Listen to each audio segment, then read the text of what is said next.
Good afternoon, George Blanford here, co-owner of the Ology Group, here for episode 5, Link Building Fundamentals. So today I'm going to dive into how to calculate how many links that you might need.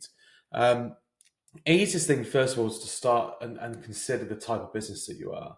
So if you're local, national, international, e-commerce, service-based, all of those things feed into how many links you probably need.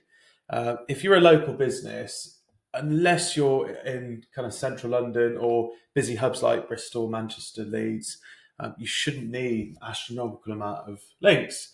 Reason being, your competitors locally are likely to carry pretty weak link profiles. Now, you're going to have nationwide versions that are always going to get in the mix, like directory listings, or it might be a big company that has lots of local branches across the UK. But Google's smart enough to know to throw up a range of different types of results. So you've got big whales, very, very powerful sites that cover a lot of authority across the whole of one territory. And you'll have specialists, probably locally based, and you'll have a few of those in the mix. So when you're doing any kind of baseline research against competitors, don't be too scared about massive size of link profile of some of those big players, because they're probably always going to be in the mix. And actually, quite often, local people would like to use a specialist local firm anyway. And you can look at things like click data and take a view on what people are actually doing with those results once they've been shown them. So you've got to think about, as I said, the type of business that you are. Locally, you shouldn't need very many. And the links that you probably need as a local business tend to be directory listings, local links. I think, newspaper results, getting in the mix for any local suppliers, getting links back from those guys. It's all about local signals for those, and probably a handful of very niche relevant links. So if, say, for example, you were a flooring company and you wanted to rank in the 20-mile radius, you want to have all your directory listings in place, which are called citations, 2 or 3 nice links from local publishers, newspapers. Maybe you run a competition, maybe you're at an event, maybe you do an apprenticeship, get coverage for those types of approaches. And then you probably want to be getting, 10 to 20 really nice, relevant links into your homepage and your main category pages from industry related sites. So if it was flooring, for example, it would be property, home design, lifestyle, maybe trade sites. Anything along those lines would make sense, just to give you a bit of diversity and a bit of topical relevancy. For a nationwide business, you would benefit from having both of those things: hyper relevant links, links from powerful sites, from digital PR, which we can talk about, and also your locations. So where you can get listed for all your different site locations across the UK and tie that in with any local publishers, that would work really well. Also, periodically, you could run digital PR campaigns, which may feel like it's outside of the box of comfort for you, but you can get data, for example, and you can tie that in locally. So, for example, you can run a survey on something in your industry across the whole of the UK, and you can piece out the regional data for each location and pitch that to local journalists. They're going to be really interested in what people within their local demographic are thinking about a certain service, and if you've got data to back it up, they're likely to cover it. That's normally how it works in newsstand. Nationwide sites, you're going to go up against some big competitors, so you will need a proper link budget. You're probably looking somewhere around 2 to 4k a month to get going, but expect to maybe increase that once you start seeing some results. With your nationwide link building, chances are you're going to run a number of different services. You're going to have location pages. You can have all sorts of proper topical clusters that you want to support with link building.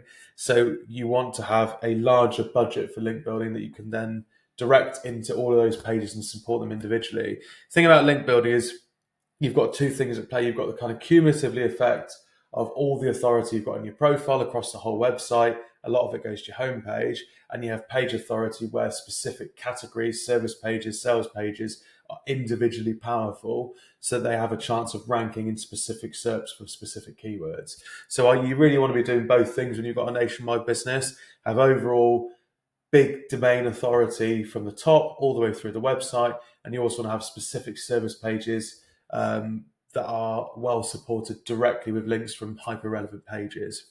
So for a nationwide business, expect to be spending, as I said, 2 to 4 to get started, 3 to 6 is a normal kind of average link cost for us for that type of business, and you expect to run that for maybe 6 to 12 months and assess impact.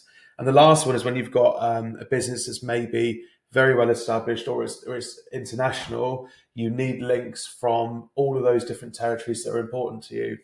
So I would look at traffic share as a guide for who's coming to the website and why, and look to build a similar sort of proportion in terms of your link profile. So if it's 80% English, build 80% English links, and then look at your tier 2s, tier 3 countries afterwards. Now, all that being said, across all those different aspects we've talked about, you need to look at what's ranking in Google and what's natural for your competitors. So I use tools like Ahrefs, SEMrush and Majestic. They're really handy. They'll be able to tell you traffic share by country. You can look at the source countries for links. You look at how many links competitors have in their profiles. And you can also consider, those competitors that I talked about being a massive one with huge amount of links, and your local specialist, and try and get a gauge for what sort of business you are and how Google's going to review you. So if he thinks you're going to be a specialist, have a look at what specialist competitors are doing in terms of link size. If you're using a tool like Ahrefs, you want to make sure that you're removing white noise. That means kind of numbers of links that are unlikely to be doing anything. So focus on referring domains. That's a unique link, a referring domain. And I would filter based on a number of different aspects. So we use our own MFlux score, which is a blended DA, DR, trust flow, spam score, estimate traffic, and keyword rankings. But if you just want a basic check, DR is pretty handy. I'd be adding in DR 20 plus, probably a traffic filter of at least 1,000 visits per month, maybe 500 if you're just a local business, but I'd say go for 1,000 to start with for most cases. English language, I would say definitely English or the territory that you're pitching into. And then you want to be looking at the do follow, no follow attribution. So do follow is a standardized tag that's added to links automatically that tells Google to follow it, to take notice. No follow is where a publisher or site specifically says, hey, Google, please ignore this. I'm not interested in it. Now, some digital PR sites, The Guardian, Independent, they will link out with no follow links. Google's smart enough to know that has value. But for the most part, you want to be looking at DR20 plus, 1,000 traffic, and some other basic filters. That will give you an indication of your core amount of links that a competitor has. Contrast that with yourself and a few others. You've got a basic link gap. You then want to consider link velocity, so the rate that these competitors have been acquiring links over a set period of time. Again, you don't want to overcook it. You don't want to build so many links that it looks unnatural, but you do want to look like your business has suddenly been picked up, it's popular, people are interested in it. So take a view on that. And you also want to look at signals like anchor text. So your anchor text is the keyword that's actually attached to each link. You want to make sure that your anchors are optimized. Again, look at your ratios, don't over optimize it. Same with anything, don't overcook it. You also want to finally look at things like your link placement. That's where the links are actually spread out across all of these different pages, whether it's homepage, category page, service page, inner product pages. You need to take a view on all those different things and make sure that you're spreading the links appropriately across it.